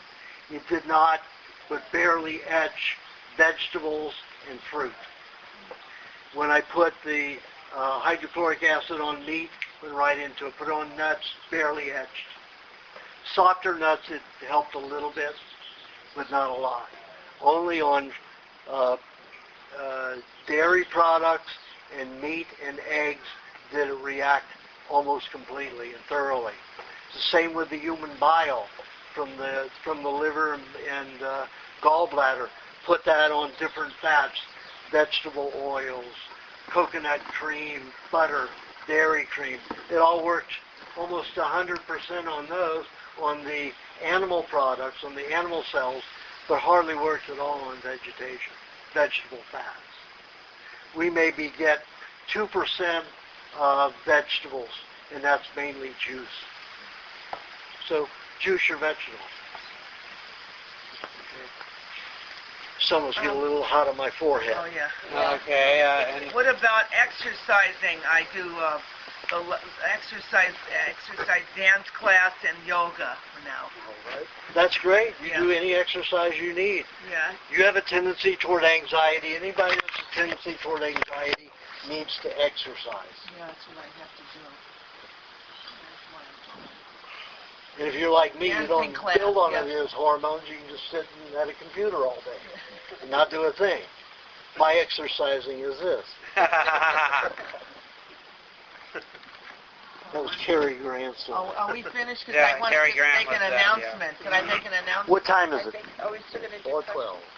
Well, we still have 15 minutes. Oh, okay. What is your take on nightshade? Like things like that. Do you rotate? Well, I mean, there's not tomatoes are the only good nightshade that I will eat. All the other nightshades are roots, which can be very complicated in digestion. Complicate, like red peppers or orange peppers you can't eat? Yeah, I'll eat those to an extent, but they can cause nerve damage or nerve detoxification, too quick nerve detoxification. Like I said in the book, you eat too many bell peppers. The hot peppers are not the same, but bell peppers, you can cause tooth detoxifications and create a lot of tooth pain from it. So that is just a flavor, like a sauce or something, not to eat a lot of. I love it. What about lemon juice and like mineral water and that kind of thing? Is there any issue with that? Or? Well, water is a problem. Water is a solvent. Okay, but I guess okay. I guess I'm leaning towards more the lemon, drinking the lemon juice. Is that a negative for your teeth? Or? It can be. Just rinse your mouth with some milk after you eat anything with lemon to make sure that no lemon And is if I sitting wanted on to have your dental. lemonade, if I wanted to take fresh lemons, let's say, and put some raw honey in it and just drink it as lemonade, is that okay? Not a good thing to Okay. have very often. No. You could put cream in it, maybe eat some cheese before you drink it, so you don't demineralize. Because lemonade with the honey and the lemon will cause demineralization in the system. If you eat cheese before you eat it with a little dairy cream in your lemonade, it's okay. It's still going to, do more taking apart of your body than building. It's going to dry your skin more. It's going to dry your insides more. Turn it over. Tastes good though. And the mineral water. Joe made a comment about in the like what you're drinking while you're taking the baths, and I know you said use a sport drink. But sometimes I'll just take, room temperature milk, and I'll sip some of that while I'm taking my bath. And he suggested that you told him once maybe to put mineral water in with the milk. Is that accurate or? No, I said mineral water in with a milkshake if you want to thin it a little bit. Maybe some people I may have said, thin the milk maybe by a third with water. If sometimes when you're eating just milk in a hot bath or a hot tub, you'll get caked. All the minerals will cake around the mouth and around the tongue because the body's using all those minerals to bind with the poisons that are coming out of the brain. And sometimes the body doesn't have enough water to help dissolve it. It causes too much drying. If I were to have that done, I have a little bit of honey at the hot tub with me, and I would put honey on my lips. I wouldn't dilute with water. I would have the sport formula, and I'd have milk in the hot tub. When you have the milk, do you have it just solid? I have it just solid. It's just milk. Straight. So I can do either one or together? And do the sports drink for a while and then some milk Yeah. afterwards? Like Or I'll expose them. I'll take a coconut swig of water? one, a swig of the other. How about coconut Kathy, water? when I'm speaking, please don't interrupt because people can't hear what I'm saying. Oh my God. Okay? So sometimes I'll take a swig of the sport drink and then milk, or take a swig of the milk and then the sport drink right on top of each other. I have a strong affinity for milk after I've had this stuff hot bath. I just feel like drinking milk. Well, I drink milk while I'm in the hot tub too. I want all those minerals in my system. So I drink both. So how much of this? Can you drink like a quart of If you're in 90 minutes, absolutely. You can drink a quart. I never drink that much. I drink probably a half a cup before I get in, cup while I'm in, maybe a cup and a half, and then a half a cup when I get out. Sounds good. Usually 2.5 cups. Audrey, I want to get these 2 teeth done because this plastic flipper is really driving me crazy right now. It's been probably a year and a half, 2 years wearing this thing. So, is it porcelain? I should get porcelain with gold. How do they do that? Or Well, because it's going you to could be have that plastic flapper. That's what I have now. It's the plastic flapper Yeah. thing. But I want him to have. I want to have the teeth in there, and that means he's going to have to mess with these 2 teeth. Well, I have mine porcelain. You have porcelain? Yeah. Not this one. This tooth right here, do you see it's gone crooked? That's the way it was when I was a child before I had braces. And while I was chewing on a chicken bone about 4 months ago, the tooth went just crooked, just like it was, in an instant. And because it was in solid bone, it doesn't move. Yet the whole bone and everything shifted with it. Oh my It was God. the weirdest thing. It was like the Twilight Zone. Jeez. It just went crooked, just like that. It was solid in there. Wow. But this one's a porcelain. This is Porcelain? porcelain. So there's no metal to strengthen it at all? No? It's just porcelain. Do you think that's all I need for the front? Yeah. Because it's 4 teeth altogether. 14 what? It's 4 teeth 4 teeth. because they have to. The 2 are total fake, and then they tear down these 2 side ones for support. Unfortunately, But that's to make a bridge. to make like a bridge thing. No, flapper's better. What I have now, Yeah, right. but it's really it causes a lisp. I 'Cause know it's mine right- does too. It's really a pain in the ass. I'm real tired of it. But I don't hear you. You hear your list more than I do. Yeah. Probably I hear my list more than other people do. Is that caused by a flapper, did you say? Flappers, Yeah, I know what that is. That's what causes it. pardon? Flipper. Yeah, A flapper will cause it. flaps in and out. Yeah. That's what they call a flapper.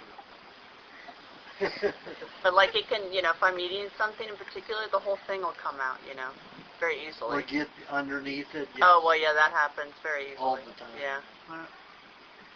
Yeah, when I'm at home, I just take mine out and eat. Yeah, it takes me twice as long. Well, that's what I eat try as to it do in too, there. because it gets irritating eating all the time with this in.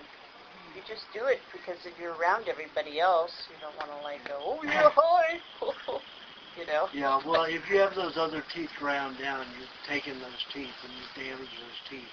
So they're not going to last as long as they would, probably half their life.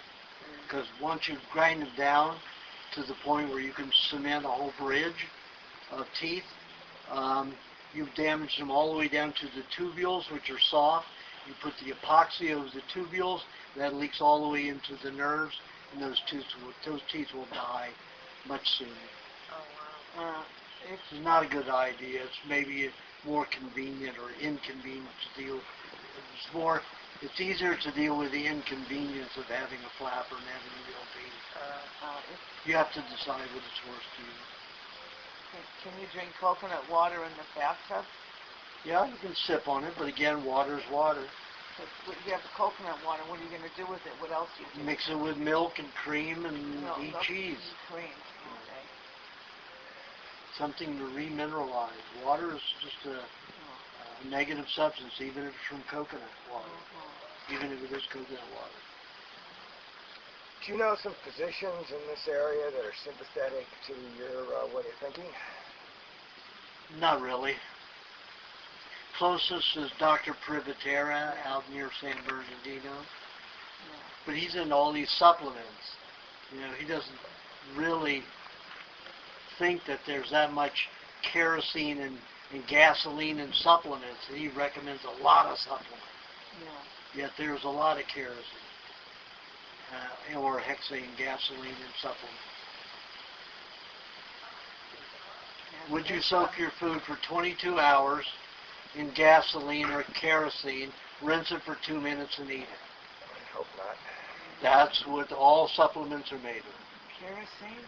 Kerosene or gasoline. Well, that's some big Because money. they say there's always never enough in our That's a food. big money earner for them. Oh, that's huge. Same as medication. Everybody wants a magic bullet, and people believe in magic bullets, and there's no proof of it anywhere. The thing that happens when people take supplements, they get toxic kerosene or gasoline in their system. It raises their adrenal level because their adrenals will make the hormones to deal with those toxins as fat, and it raises their energy level, and they're blaming it on the benefits of the supplements instead of the toxicity of supplements. This happening as a adrenal reaction.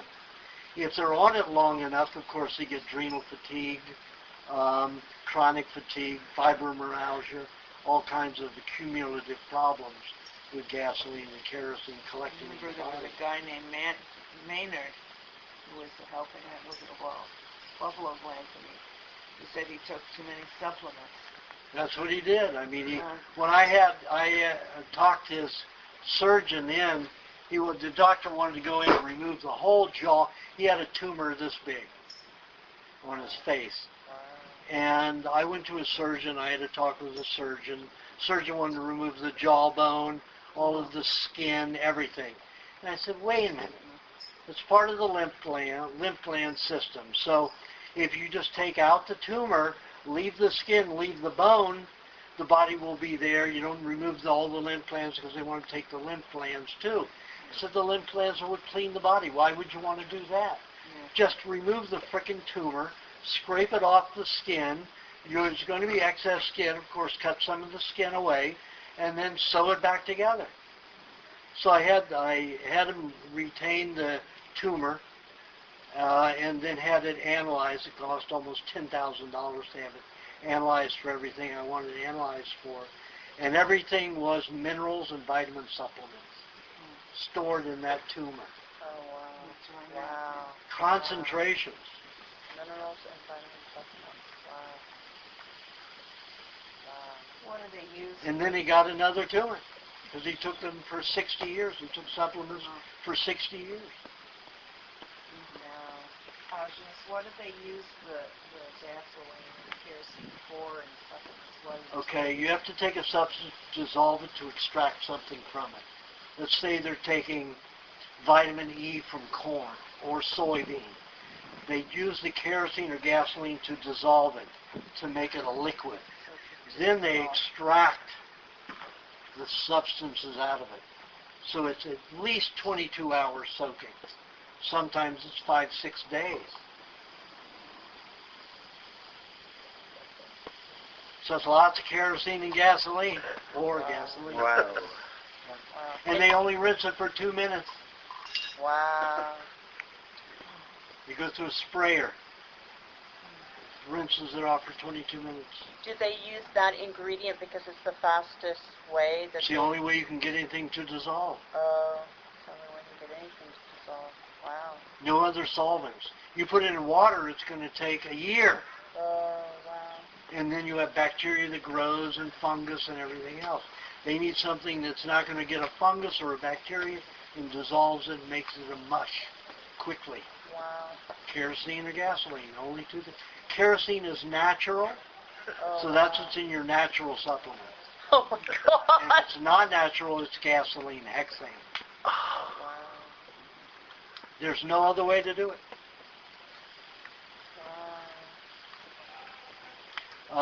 That one big vitamin company, what are they called? Mega Foods? No. One a day? No. No, they're an alternative. Herbalife? Pardon? Herbalife? No, they're mainly an herbal. Pardon? No, it's a huge company. I can't remember the name of it. They called me, and their attorneys called me and said, 2 of our top salespeople were at your workshop in Chicago, and you said that all natural supplements use kerosene. That is a lie. We do not use that. And you need to put an ad retracting that statement in the New York Times, LA Times, Chicago Tribune, and all the major newspapers like Toronto, wherever I give my lectures.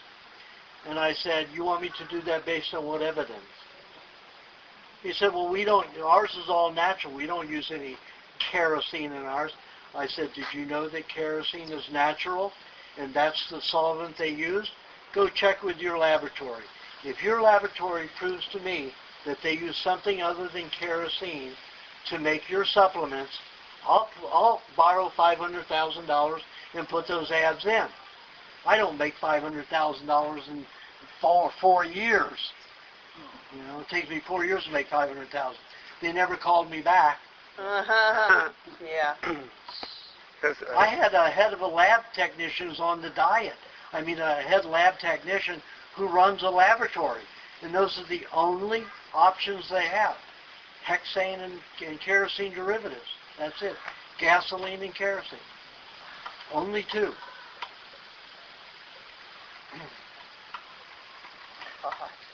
I think we're at 4:30. Yes, it's just about, yeah.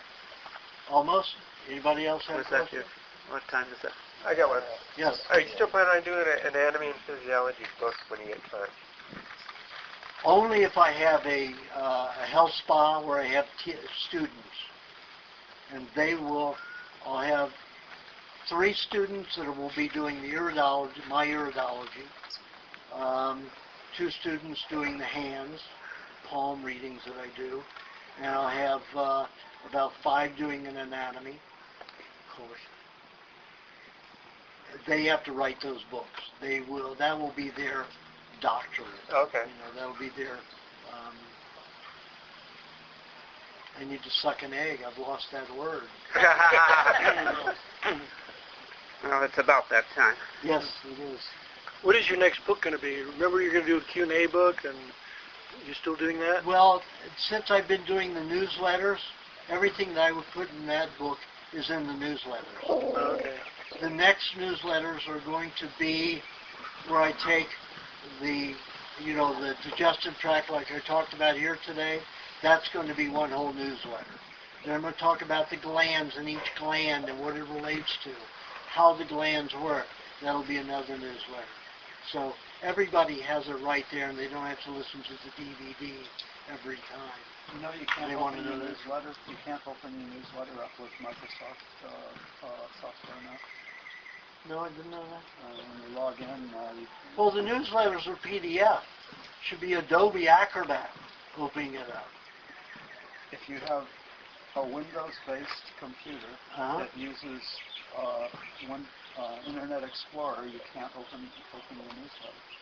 They've done another update on it, and when you go to log in and you go to your name, it just jumps around. You just can't get into it.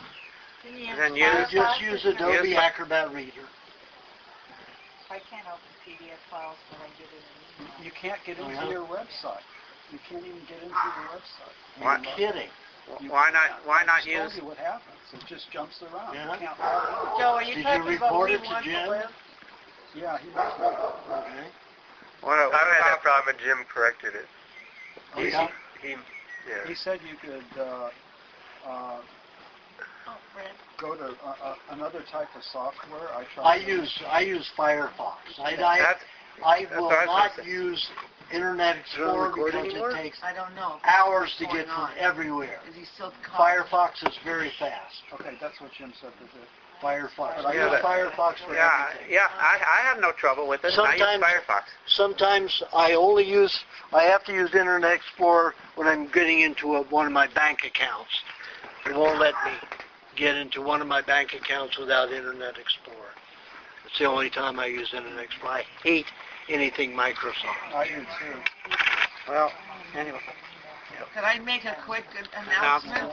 Is it time? Yes. Yes, it is. This is about chemtrails, everyone. Yes. Bring out your cards. Oh, yes. I can see that. I just want to make a quick announcement. It's going to be at the it's going to be August 17th through the 19th. They are going to be having some people there that are going to have already their Morgellons caused by these geoengineering chemtrails, which affects our weather climate. Our climate is controlling our weather, and it's also affecting a lot of people's health. It has all kinds of symptoms, from dizziness to respiratory to breathing difficulties, because the barium is quite high. And We did aluminum. a lab test. You go to LosAngelesSkywatch.org, and I did a HEPA filter test. After 3 months, turned it in to the American Scientific Labs. They returned it, and I had to have a reading. It's in mega, what they do, what they break down, scientifically Concentrations. measurements, yeah. So we have aluminum in there and barium, and it was also high. So anybody that's concerned, it's affecting our crops, the foods, that's growing, with the GMOs are involved with Monsanto. Monsanto is doing this. It's in his film, What in the World Are They Spraying? They'll be premiering that film, and why in the world are they spraying? And he's getting very qualified scientific people, weathermen. Scott Stevens in his second film is in it. And Nick Begich, who does the HARP program, knows about it. Get the cards. He's in Gakona, which is in Gakona, Alaska, the HARP program. So I'll get the cards. Anybody that you can pass them out. If you can't make it, it'll be webcast. So it's $30-some a day from the computer, and the cost is about $130, something like $30 for the 3 days. And it's a 3-day seminar, a 3-day conference with all different speakers, including Laura Eisenhower, great-granddaughter of She's great. Eisenhower. For Eisenhower. So you're going to pass out your... He spoke out on the military-industrial complex, so it's all with military's involvement in this, and an investor like Bill Gates, he invests heavily in Monsanto, because he talks about it. He talks about geoengineering, and John Holdren is on, talks about geoengineering, and they're saying we're only planning to do it, but we know, he knows Mike Murphy, who did the film. They already are in they already been doing it. They generally go from September till about April, May, and then but usually at night we see the white thick haze. It becomes a white thick haze chemtrail. So. You want to pass out the cards? Yeah, I'll while get you're the talking. cards, and anybody that's interested, please pick them up or hand them out if you can't make it. Oh, I hit my toe. Excuse me.